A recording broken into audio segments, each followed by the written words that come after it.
Yes, तो let's continue. चलिए देखते हैं। तो आज हम बात करेंगे, लास्ट टॉपिक जो हमने छोड़ा था कि गैस लॉ के बारे में हम बात कर रहे थे। गैसीय स्टेट हमने डिस्कस कर लिया था, गैसीय स्टेट क्या होता है। ठीक है, now we are starting with gas law. Gas law, actually gas law क्या है? देखिए, गैस का जो बिहेवियर है, ठीक है, behaviour of gas can be expressed by some of the laws. कुछ लॉज से अपन गैस के बिहेवियर को एक्सप्रेस कर सकते हैं। जैसे मान लीजिए गैस का वॉल्यूम चेंज कर रहे हैं, ठीक है, तो प्रेशर पर क्या इफेक्ट पड़ेगा, या प्रेशर चेंज कर रहे हैं तो वॉल्यूम पर क्या इफेक्ट पड़ेगा, टेम्परेचर चेंज कर रहे हैं तो प्रेशर और वॉल्यूम पर क्या इफेक्ट पड़ेगा। तो ये सारे रिलेशन जो है, जो स्टैब्लिश करते हैं लॉ, वो ही हमारे पास में क्या है, गैस लॉ है। और गैस लॉ गैस के बिहेवियर को शो करते हैं, ठीक है, डिफरेंट कंडीशंस के अंदर। तो इनके अंदर जो हम लॉज पढ़ेंगे, सबसे पहला लॉ जो है हमारा gas law, that is Boyle's law. तो सबसे पहले हम स्टार्ट करते हैं बॉयल्स लॉ से, ठीक है, इट इज बॉयल्स लॉ। अब बॉयल्स लॉ क्या है? देखो, पहली बात ये समझना आप कि बॉयल्स लॉ जो है वो कांस्टेंट टेम्परेचर पर देखा जाता है और वॉल्यूम और प्रेशर के बीच में ये रिलेशन को स्टैब्लिश करता है। तो इसे हम लोग बॉयल्स लॉ का दूसरा नाम जो है, इसे हम लोग कह सकते हैं relationship between pressure and volume at constant temperature. ठीक है, तो कांस्टेंट टेम्परेचर पर प्रेशर और वॉल्यूम के बीच में जो रिलेशन स्टैब्लिश कर रहा है law, that is called Boyle's law. उस लॉ को हम बॉयल्स लॉ कह रहे हैं। ठीक है, अब बॉयल्स लॉ का स्टेटमेंट क्या है ये समझते हैं, प्रेशर और वॉल्यूम में क्या रिलेशन होता है। तो बॉयल्स लॉ ये कहता है कि एट कांस्टेंट टेम्परेचर, या स्टेटमेंट देख रहे हैं अपन, इसका स्टेटमेंट क्या है? स्टेटमेंट है एट कांस्टेंट टेम्परेचर पर, ठीक है, प्रेशर और वॉल्यूम में क्या रिलेशन होगा। Eight constant temperature the pressure of a fixed amount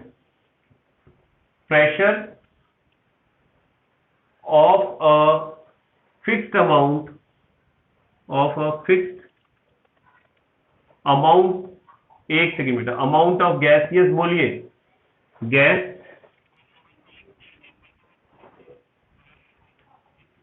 अच्छा दिखने में प्रॉब्लम आ रही है, एक सेकेंड, ओके, थोड़ा मैं इसको क्लोज कर देता हूं। आई think it is more visible now. ठीक है, इज इट क्लियर? ओके, तो हम ये कह रहे थे कि लॉ क्या है, देखिए, एट कांस्टेंट टेम्परेचर पर pressure of a fixed amount of gas is inversely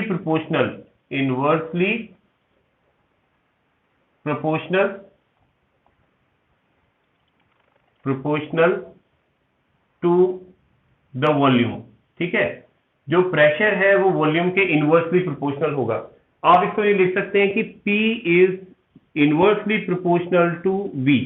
ठीक है, अगर आप प्रेशर को इंक्रीज करते हैं तो गैस का जो वॉल्यूम है, फिक्स्ड मास ऑफ गैस का जो वॉल्यूम है, इट विल डिक्रीज, वो डिक्रीज हो जाएगा। ठीक है, अब यहां पर अगर आप प्रोपोर्शनैलिटी साइन, ये चीज और ध्यान रखें, ये क्या है, एट कांस्टेंट टेम्परेचर पर है, टेम्परेचर को कांस्टेंट रखना है। अगर आप टेम्परेचर को कांस्टेंट नहीं रखेंगे तो ये रिलेशन, ध्यान रखना, फॉलो नहीं होगा। ठीक है, अब यहां पर अगर मैं प्रोपोर्शनैलिटी साइन को हटाता हूं तो V रिक्वायर अ कांस्टेंट, तो हम ये कांस्टेंट लगा रहे हैं, दैट इज K यहां पर क्या है, एक कांस्टेंट है। अब अगर मैं इसको क्रॉस मल्टीप्लाई करता हूं तो I can write it PV equals to K। तो मैं इसे क्या लिख सकता हूं, PV इक्वल्स टू K।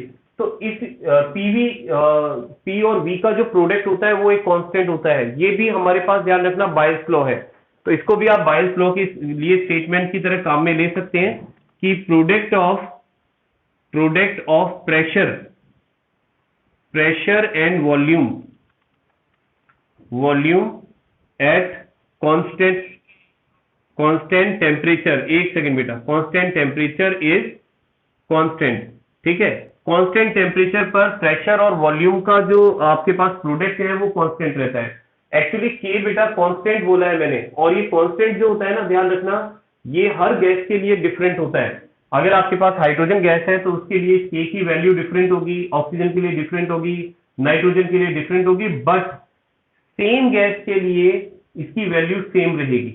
ठीक है, लेकिन ये जो के है, एक चीज और ध्यान रखें कि वैल्यू ऑफ के जो है, वैल्यू ऑफ के is same for a gas at constant temperature. ठीक है, कांस्टेंट टेम्परेचर पर तो गैसेस के लिए इसकी जो वैल्यू होती है ये सेम रहती है, लेकिन अगर आप टेम्परेचर चेंज करते हैं, ठीक है ना, ठीक है, इफ टेम्परेचर चेंजेस, अगर आप टेम्परेचर को चेंज करते हैं, चेंजेस, तो के विल आल्सो चेंज, तो के की वैल्यू भी चेंज होगी, क्योंकि हमने यही तो कहा है कि हम यह जो रिलेशन देख रहे हैं ये हम कांस्टेंट टेम्परेचर पर देख रहे हैं।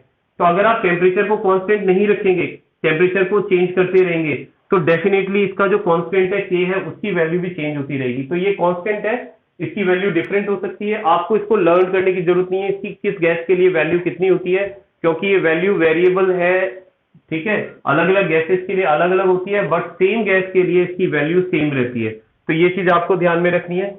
अब थोड़ा सा और अपन एक स्टेप आगे चलते हैं, तो इसमें एक चीज और देखें कि अगर मान लीजिए आपके पास में एक गैस है, आप उसका टेम्परेचर चेंज करते हैं, ठीक है, और अगर आप उसका टेम्परेचर चेंज करते हैं तो डेफिनेटली उसकी वैल्यू चेंज होने वाली है, उसका प्रेशर और वॉल्यूम भी चेंज हो जाएगा। तो यहां पर आप यूं देख सकते हैं, ठीक है, ऑन चेंजिंग टेम्परेचर चेंज करने पर आपके पास में जो पी वी की जो वैल्यू है, पी इंटू वी जो है उसकी वैल्यू भी चेंज होगी, तो लेकिन रहेगी कांस्टेंट, दोनों की वैल्यू कांस्टेंट रहेगी। तो आप देखिए यहां पर कि P1 V1 इक्वल्स टू के जो है एट T1 टेम्परेचर। ठीक है, इसको T1 टेम्परेचर पर ले रहा हूं, ठीक है, लेकिन अगर P2 V2 की बात करते हैं, P2 and V2 equals to के, ये भी क्या होगा एट T2 टेम्परेचर पर। मतलब कहने का ये है कि यहां पर हमारे पास में इन दोनों का जो प्रोडक्ट होता है ना, वो प्रोडक्ट क्या रहता है बेटा, कांस्टेंट रहता है। कि अगर आप प्रेशर बढ़ाएंगे, ठीक है, तो वॉल्यूम कम हो जाएगा, वॉल्यूम बढ़ाएंगे प्रेशर कम हो जाएगा, लेकिन P और V जो है दोनों की वैल्यू जो रहती है वो क्या रहती है, कांस्टेंट रहती है। इसको आप टेम्परेचर को भी हटाओ, आप तो इसके अकॉर्डिंग देख लो कि क्योंकि अपन दोनों को रिलेशन स्टैब्लिश कर रहे हैं भाई, अगर मैंने किसी गैस का कांस्टेंट टेम्परेचर पर प्रेशर इंक्रीज किया, तो डेफिनेटली वॉल्यूम कम हो जाएगा। ठीक है, तो हम ये मान लें कि P1 प्रेशर पर वॉल्यूम V1 है और दोनों का प्रोडक्ट कांस्टेंट है। जब मैं प्रेशर को P1 से इंक्रीज करके P2 कर रहा हूं, तो उसका वॉल्यूम V1 से जो है वो डिक्रीज होकर के V2 हो जाएगा, मतलब चेंज हो गया, लेकिन दोनों का प्रोडक्ट तो कांस्टेंट ही रहेगा। तो आप ये लिख सकते हैं ना कि P1 V1 equals to P2 V2, कि ये दोनों की वैल्यू जो होगी वो आपस में क्या होनी चाहिए, इक्वल होनी चाहिए। तो यहां पर एक नया रिलेशन अपन स्टैब्लिश कर सकते हैं कि P1 upon P2 will be equals to V2 upon V1। ये हो सकता है कि इन दोनों में ये रिलेशन है। तो यहां देखो ये इक्वेशन कहां काम आती है बेटा, ये इक्वेशन वहां काम आती है जहां पर आपको 3 वैल्यूज गिवन है। ठीक है, P1 गिवन है, P2 गिवन है, V1 गिवन है, and you have to find out the value of V2। आपको V2 की वैल्यू फाइंड करनी है। तो आपके पास अगर 3 वैल्यू है तो चौथी वैल्यू आप आसानी से फाइंड कर सकते हैं। ठीक है, तो I think it is clear to you. इस पर बेस्ड न्यूमेरिकल भी पूछा जाता है, उसके बारे में भी अपन डिस्कस करेंगे। ठीक है, किस तरह से पूछा जाता है वो। तो बट ये जो आपने लॉ देखा है इसको अपन बायल्स लॉ कह रहे हैं। तो बायल्स लॉ के दोनों स्टेटमेंट करेक्ट है। आप बायल्स लॉ को इस स्टेटमेंट से भी एक्सप्लेन कर सकते हैं और इस स्टेटमेंट से भी एक्सप्लेन कर सकते हैं। यानी कि पहला स्टेटमेंट तो हो गया कि प्रेशर जो होता है वो वॉल्यूम के इनवर्सली प्रोपोर्शनल होता है, और दूसरा जो स्टेटमेंट है प्रेशर और वॉल्यूम का जो प्रोडक्ट होता है वो हमेशा कांस्टेंट रहता है। Both are called Boyle's law, दोनों को ही बायल्स लॉ कहा जाता है। अब एक चीज और देखी जाती है इनके बीच में, ग्राफ। यस, कुछ पूछना चाह रहे बेटा? यस, नहीं किया? यस, तो अब हम बात कर रहे थे graphical representation between P and V, P और V के बीच में ग्राफिकल रिप्रेजेंटेशन की। तो जैसा हमने देखा कि P जो है वो V के इनवर्सली प्रोपोर्शनल है, और या फिर कहें P और V का जो प्रोडक्ट है वो K के इक्वल है। तो यहां अगर मैं एक्स एक्सिस पर प्रेशर को और वाई एक्सिस पर वॉल्यूम को लेता हूं और इनके बीच में ग्राफ बनाता हूं, ठीक है, तो हमारे पास ग्राफ किस तरह से बनेगा, कुछ इस तरह से बनेगा, स्लोप लाइक दिस।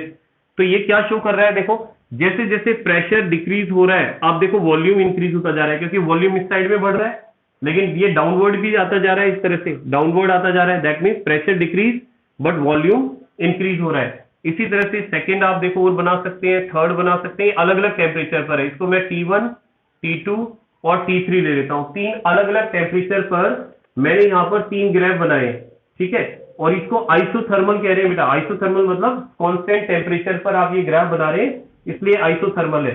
तो यहाँ पर टेम्परेचर को भी आप रिलेट कर सकते हैं कि किसका टेम्परेचर कम और किसका टेम्परेचर ज्यादा होना चाहिए। तो आप देख सकते हैं कि यहाँ पर अगर हम इसको देखते हैं तो T3 जो है ना बेटा, T3, ये T2 है, ये T1 है। तो आपको पता है कि जब टेम्परेचर ज्यादा होता है तो डेफिनेटली वॉल्यूम भी ज्यादा होगा, ठीक है। तो इसका मतलब जो T3 वाला टेम्परेचर है, इसका वॉल्यूम एक्सेस के साथ इसको अगर आप देखते हो तो ये आपको थोड़ा ज्यादा आगे की तरफ मिल रहा है, ठीक है।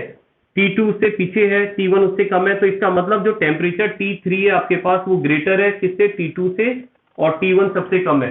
तो इस तरह से हम डिफरेंट टेम्परेचर पर अगर इन ग्राफ को शो कर रहे हैं अलग अलग गैसेस के लिए, एक ही गैसेस के लिए, तो हमारे पास इस तरह से ग्राफ बनेगा जो कि ये शो कर रहा है कि प्रेशर वॉल्यूम के इनवर्सली प्रोपोर्शनल होता है, ठीक है। दूसरा, अगर हम ग्राफ एक इस तरह से शो करते हैं, बेटा पूछ लिए जाते हैं, और वैसे तो कोई इश्यू ही नहीं है, देखो ग्राफिकल रिप्रेजेंटेशन का। भाई आपको P और V में बताया कि इनवर्सली प्रोपोर्शनल है, तो आपको पता है इनवर्सली प्रोपोर्शनल में इस तरह से ग्राफ बनेगा, स्लोप डाउनवर्ड, क्योंकि एक चीज जो डाउन हो रही है तो दूसरी चीज इंक्रीज हो रही है उसमें। और डायरेक्टली प्रोपोर्शनल में स्ट्रेट लाइन आएगी आपके पास, देखिए जैसे आप यहां प्रेशर ले रहे हैं, ठीक है, और यहां आप वॉल्यूम ले रहे हैं। ये बेटा ग्राफ जो है ना, ध्यान रखना, आपके एग्जाम में, क्या खास करके कॉम्पिटिशन एग्जाम में ज्यादा पूछे जाते हैं। भाई 11th क्लास के एग्जाम में तो टीचर पर डिपेंड करता है, बाकी हाँ इनमें पूछे जाते हैं, तो इसके हिसाब से आप इसको तैयार करें तो बेटर होगा आपके लिए, अच्छा रहेगा, ठीक है। तो अब मैं ये बात कर रहा हूं यहाँ पर प्रेशर और वॉल्यूम के बीच में ग्राफ, ठीक है, सॉरी वॉल्यूम का ऐसा करो आप 1/V ले लो, ठीक है, प्रेशर और 1/V के बीच में ग्राफ। तो यहां देखो रिलेशन अपन ने देखा है, P और 1/V में क्या रिलेशन है, डायरेक्टली प्रोपोर्शनल। इस बात को समझना आप, मैंने कहा है कि P जो है it is inversely proportional to V के तो इनवर्सली प्रोपोर्शनल है, बट 1/V के डायरेक्टली प्रोपोर्शनल है। अगर मैं यहाँ 1/V लेता हूं तो मुझे स्ट्रेट लाइन ड्रॉ करनी पड़ेगी यहाँ पर, ठीक है। स्ट्रेट लाइन क्या शो कर रही है कि जैसे जैसे प्रेशर इंक्रीज हो रहा है वैसे वैसे 1/V की वैल्यू भी इंक्रीज हो रही है, V की नहीं, 1/V की वैल्यू इंक्रीज हो रही है। ओके, स्टूडेंट बाद में अटेंड करेंगे, यस। और आगे चला जाए तो इसी तरह से ये मैंने T1 टेम्परेचर पर ड्रॉ किया है। अब T2 टेम्परेचर पर ड्रॉ करें तो कुछ डिफरेंट आएगा आपके पास, दिस इज T2। फिर T3 टेम्परेचर पर ड्रॉ करें, ठीक है, ये T3 टेम्परेचर पर हो गया। तो आप देखिए अलग अलग टेम्परेचर पर इस तरह से आपके पास में ग्राफिकल रिप्रेजेंटेशन आ रहा है, ठीक है। अब यहां पर हमने क्या किया है, जब इस ग्राफ को ड्रॉ किया है तो ध्यान रखना एक पर्टिकुलर लाइन के लिए मैंने टेम्परेचर को कांस्टेंट रखा है, और जैसे सेकंड फिर टेम्परेचर T2 टेम्परेचर पर है, ये T3 टेम्परेचर पर है। तो अब टेम्परेचर में क्या रिलेशन है, कौन सा टेम्परेचर कम है, कौन सा टेम्परेचर ज्यादा है, तो आप इसको भी चेक कर सकते हैं। तो आप देखो T3 जो है बेटा, प्रेशर को अगर आप अपन चेक करते हैं यहाँ पर, तो प्रेशर के हिसाब से देखो आपको T1 का प्रेशर सबसे ज्यादा दिख रहा है इसमें, ठीक है। T2 टेम्परेचर पर प्रेशर कंपेरेटिवली कम है, T3 पर और भी प्रेशर कम हो गया।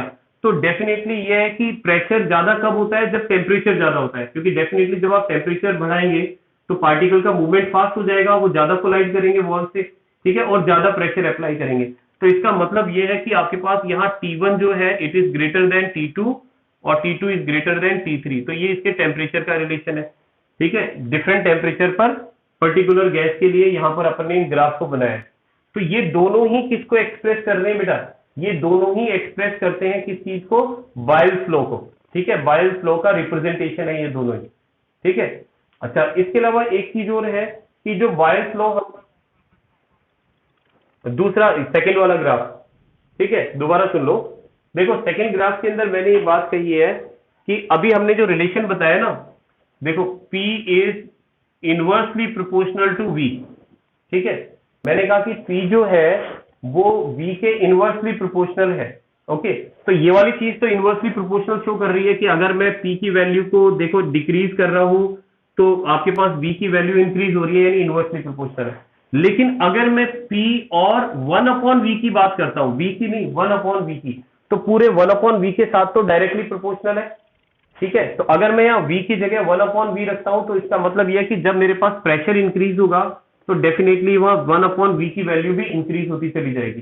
तो हमारे पास जो लाइन आएगी वो कैसी आएगी, स्ट्रेट लाइन आएगी। दूसरी बात, जो मैंने इनको डिफरेंट टेम्परेचर पर लिया है, ठीक है, तो अब मुझे ये चेक करना है किसका टेम्परेचर ज्यादा है किसका कम है। तो आप एक चीज देख सकते हो कि यहां पर ये वाली जो लाइन है T1 is above T2, T2 is above T3। तो T1 का अबव होने का मतलब कि ये प्रेशर वाली लाइन ऊपर, प्रेशर ज्यादा है इसका, यानी T1 जो है वो ज्यादा प्रेशर पर है, ये और कम प्रेशर पर है, और कम प्रेशर पर है। तो प्रेशर ज्यादा कब होता है बेटा, जब टेम्परेचर ज्यादा होता है। जब आप टेम्परेचर इंक्रीज करते हैं तो डेफिनेटली प्रेशर भी बढ़ता है। ठीक है, तो इसलिए डेफिनेटली इसका टेम्परेचर जो है T1 का वो ज्यादा है, T2 का कम है, T3 का टेम्परेचर और भी कम है। ठीक है, इस वजह से यहाँ पर ये डिफरेंट लाइंस आ रही है अपने पास में अलग अलग टेम्परेचर पर, ये चीज ध्यान रखनी है।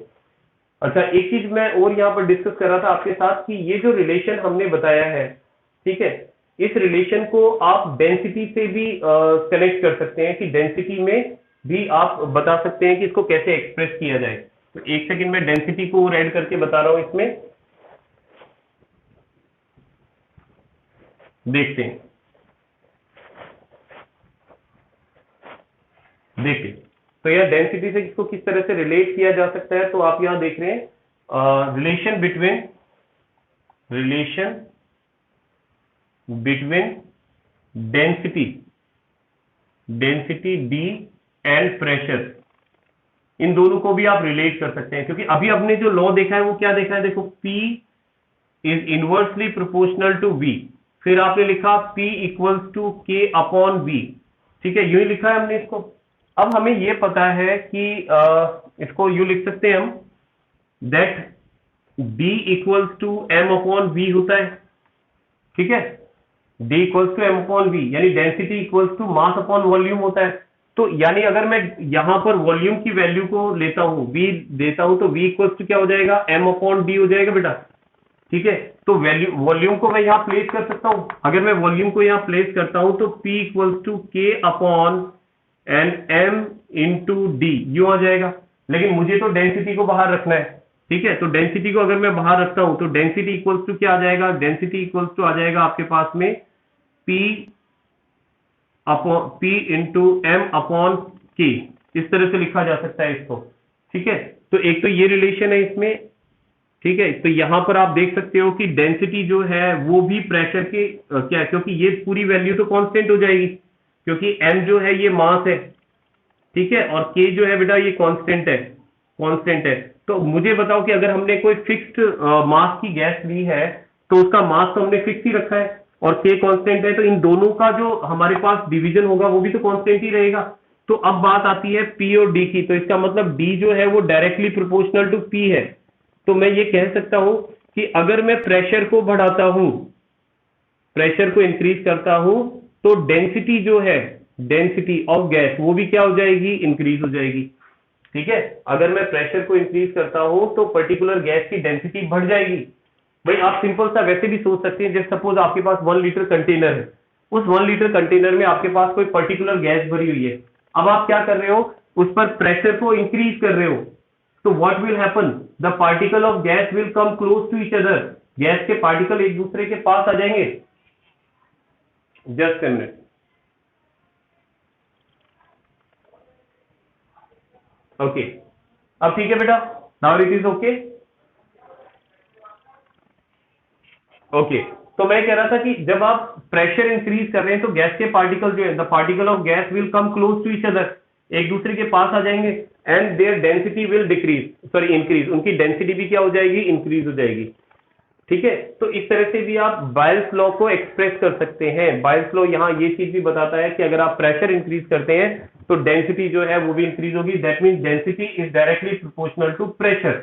ठीक है, it is also the statement of Boyle's law, ये भी बायल्स लॉ के अकॉर्डिंग ही है। ठीक है, अब देखिए बात करते हैं इस पर न्यूमेरिकल्स की, न्यूमेरिकल्स कैसे पूछा जाएगा। तो एक न्यूमेरिकल ले रहे हैं अपन इससे रिलेटेड, तो आपको आइडिया लग जाएगा। और मोस्टली इन टॉपिक से रिलेटेड न्यूमेरिकल ही पूछे जाते हैं ज्यादातर। देखिए, लेट्स सी अ न्यूमेरिकल। एक न्यूमेरिकल ले रहा हूं मैं यहाँ पर, चलिए यहाँ लिख देता हूं मैं बोर्ड पर। And the numerical is a balloon, okay, a balloon is filled with hydrogen. A balloon is filled with hydrogen at room temperature. At room temperature it will burst if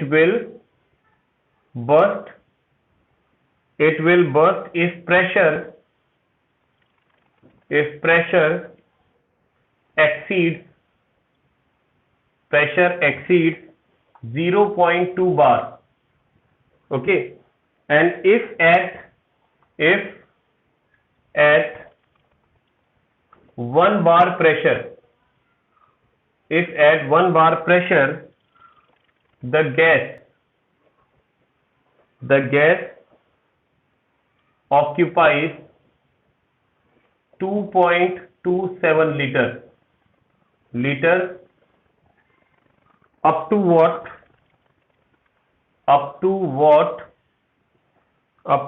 volume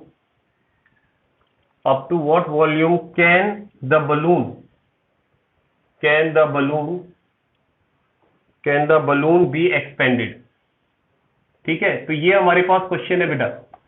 अब इस question में समझना है हमें कि इसको कैसे solve करना है। देखिए, तो इस क्वेश्चन में आपको दिया गया है कि a balloon is filled with hydrogen gas at room temperature पर, दैट मींस टेम्परेचर जो है वो कांस्टेंट है आपका। ओके, एक सेकेंड, आपका आंसर आ गया, ग्रेट। एक सेकेंड चेक कर लेते हैं। ओके, 11.35 आ रहा है, ठीक है। तो एक बार फाइंड आउट कर लेते हैं हम लोग इसको। तो it will burst if pressure exceed 0.2 बार। तो ये कह रहा है कि इसका जो वो बर्स्ट हो जाएगा अगर आप प्रेशर को 0.2 बार एक्सीड कर देते हैं, बढ़ा देते हैं, ठीक है। तो आपके पास जो बढ़ा हुआ प्रेशर है V2, तो ये आ रहा है आपके पास 0.2 बार, ठीक है।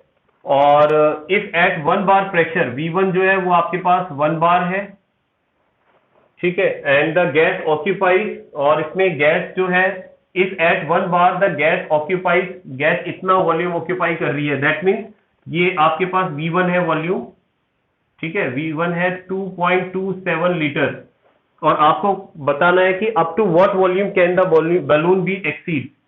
अच्छा एक सेकेंड, ये तो V आ गया ना, अच्छा वॉल्यूम आ गया, ये अपने प्रेशर की जगह P1 और P2 है ये। हाँ ठीक है बेटा, ठीक है, ओके। तो P2 तो आपके प्रेशर तो आ गया 0.2 बार, तो हो गया P2 आपके पास में, ठीक है। ये फाइनल प्रेशर है, और P1 आपके पास इनिशियल प्रेशर है, ठीक है। और दूसरा आपको ये कहा गया है कि जो वॉल्यूम है ना इसका 1 बार प्रेशर पर जो वॉल्यूम है ये है, तो इसका मतलब V1 की वैल्यू आपके पास 2.27 लीटर, और आपको फाइंड करना है at what volume can the balloon be expanded. तो आपको V2 फाइंड करना है। तो आपको ध्यान होगा अपन ने जो रिलेशन बताया था वो ये था कि P1 V1 equals to K होता है, और P2 V2 इक्वल्स टू भी K होता है, ठीक है। और हम इसे क्या लिख सकते हैं कि P1 V1 equals to P2 V2, इस तरह से लिखा जा सकता है। और अब अगर मुझे कैलकुलेट करना है इसमें V2 की वैल्यू को, तो मैं V2 को बाहर ले लूंगा, और हमारे पास जो बनेगा formula P1 into V1 upon P2, ठीक है। तो इसको सॉल्व कर लेना है हमें, और इसको अगर हम सॉल्व करते हैं तो देखिए किस तरह से आंसर आ जाता है हमारे पास। तो P1 इज 1 बार, तो फाइंड कर लेते हैं V2 equals to this is 1 बार multiplied by V1 is 2.27 then divided by P2, और P2 की वैल्यू है आपके पास 0.2, ठीक है। इसको सॉल्व कर लेंगे हम, और इसको सॉल्व करने के बाद में जो आपके पास आंसर आएगा इट वुड बी अप्रोक्स, बिल्कुल 11.38 आ रहा है क्या, 11.35 आ रहा है मेरे पास इसमें, ठीक है, लगभग 3, ओके नो प्रॉब्लम। हाँ मतलब लगभग यही आएगा 35, ठीक है ना। तो ये आप इतना लीटर में इसका आंसर आ जाएगा। तो I think it is clear to you. Clear है बेटा?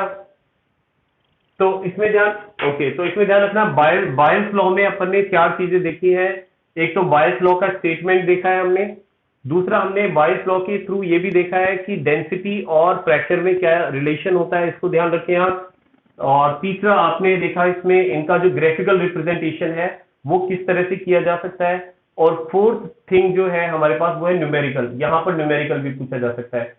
तो numerical P1 V1 equals to K से नहीं पूछेंगे, P1 V1 equals to P2 V2, ठीक है ना। यानी जब आपने प्रेशर और वॉल्यूम को चेंज किया है तो नया प्रेशर और वॉल्यूम क्या होगा उससे रिलेटेड न्यूमेरिकल पूछे जा सकते हैं। चलिए इसको रफ कर देते हैं।